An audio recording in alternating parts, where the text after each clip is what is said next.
شہنشاہ مدینہ الصلاۃ والسلام۔ سرکار مفتی اعظم کہتے ہیں کھاتے ہیں تیرے در کا، پیتے ہیں تیرے در کا، پانی ہے تیرا پانی، دانا ہے تیرا دانا۔ میاں ہم سنیوں کی پہچان یہ ہے ہم جس کا کھاتے ہیں اسی کے گن گاتے ہیں، اور میں اسی کے دربار میں آپ کو بلوانے کی کوشش کر رہا ہوں جس کے لیے اعلیٰ حضرت کہتے ہیں دہن میں زباں تمہارے لیے، بدن میں ہے جا تمہارے لیے۔ سرکار علیہ الصلوۃ والسلام کے ہم سب منتا ہے۔ شاعر کیا کہتا ہے ان کا منتا ہوں جو منتا نہیں ہونے دیتے۔ کس کے دربار کے منتا ہونے کی بات کر رہا ہوں؟ اسی کے دربار کی جس کے لیے اعلیٰ حضرت کہتے ہیں مانگیں گے مانگے جائیں گے، منہ مانگی پائیں گے۔ اگر میں اس میں یوں بڑھا دوں مانگیں گے مانگے جائیں گے، بن مانگے پائیں گے۔ سرکار میں نہ ہے نہ حاجت اگر کی ہے۔ کبھی کبھی ہمارے سنی کا ہاتھ بد عقیدہ پکڑ لیتا ہے، کہتا ہے کس سے مانگتا ہے؟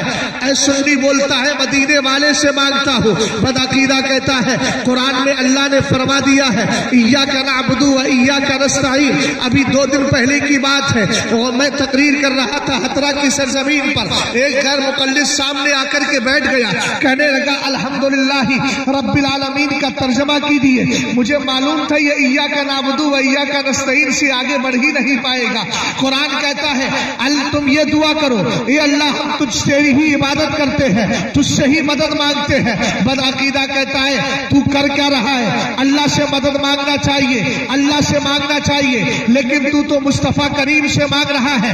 اگر بد عقیدہ یہ کہے تو تمہارا پہلا جواب یہ ہو ہم خدا سے بھی مانگتے ہیں اور مصطفیٰ سے بھی مانگتے ہیں۔ خدا سے یہ عقیدہ رکھ کے مانگتے ہیں کہ خدا کسی کے دینے سے نہیں دیتا، اور مصطفیٰ سے مانگتے ہیں اس اعتبار سے کہ اللہ نے مصطفیٰ کو عطا فرما دیا ہے۔ اور پھر اگر دلیل مانگے تو یہاں حفاظ اکرام بھی ہے، علماء اکرام بھی ہے۔ قرآن پاک کو اٹھائیں، 30ویں پارے میں سورہ والضحیٰ کے اندر رب قدیر نے ارشاد فرمایا وَأَمَّا السَّائِلَ فَلَا تَنْهَرْ وَأَمَّا السَّائِلَ فَلَا تَنْهَرْ۔ ذرا غور کریں، ایک بار پھر اور کر لیتا ہوں وَأَمَّا السَّائِلَ فَلَا تَنْهَرْ۔ ترجمہ یہ ہے مانگنے والا آئے محبوب چھڑکنا نہیں۔ اہل علم سے پوچھئے اگر سینکڑوں آئیں گے مدینے والے عطا فرمائیں گے، ہزاروں آئیں گے عطا فرمائیں گے، لاکھوں آئیں گے عطا فرمائیں گے، کروڑوں آئیں گے عطا فرمائیں گے۔ آپ کہیں گے نبی کے خزانے میں کتنا مال ہے جو کل بھی دے رہے تھے ختم نہیں ہوا، آج بھی دیتے ہیں، قیامت تک دیتے رہیں گے۔ ہم نے کہا گھبرانے کی ضرورت نہیں، سرکار کی حدیث کو پڑھ لے مسئلہ کلیئر ہو جائے گا۔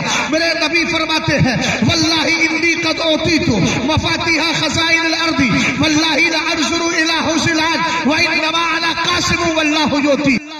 اللہ نے مجھے روئے زمین کے خزانوں کی کنجیاں عطا فرما دی ہے، اور آپ جانتے ہیں تالا وہی کھولتا ہے جس کے پاس کنجی ہوا کرتی ہے۔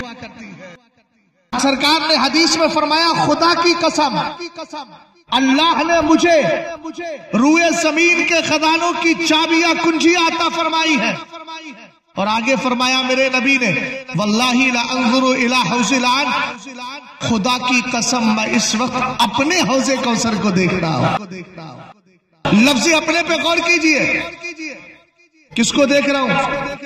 اپنے حوض کوثر کو دیکھ رہا ہوں۔ حضرت علامہ لیاقت نوری صاحب قبلہ بیٹھے ہیں، ان کا گھر ماشاءاللہ اچھا ہے، اللہ مزید برکتی عطا فرمائے۔ میں جیسے ہی انٹری کرنا چاہ رہا تھا، مان لیجئے سپوز کیجئے فار ایگزامپل میں آپ کو سمجھانے کی کوشش کر رہا ہوں، میں نے جوتے اتارنا چاہے، انہوں نے ہاتھ پکڑا مفتی صاحب ایسے ہی آ جائیے۔ ہم نے کہا نہیں آپ کے گھر کا فرش اچھا ہے، کہنے لگے نہ اپنا ہی گھر ہے ایسے ہی چلے آئیے۔ لفظ اپنائیت نے ملکیت کو بتا دیا ہے، پتا چل گیا یہ مالک ہے بلا تشبیہ و تمثیل۔ سرکار فرماتے ہیں خدا کی قسم میں اس وقت اپنے حوض کوثر کو دیکھ رہا ہوں۔ جمیل قادر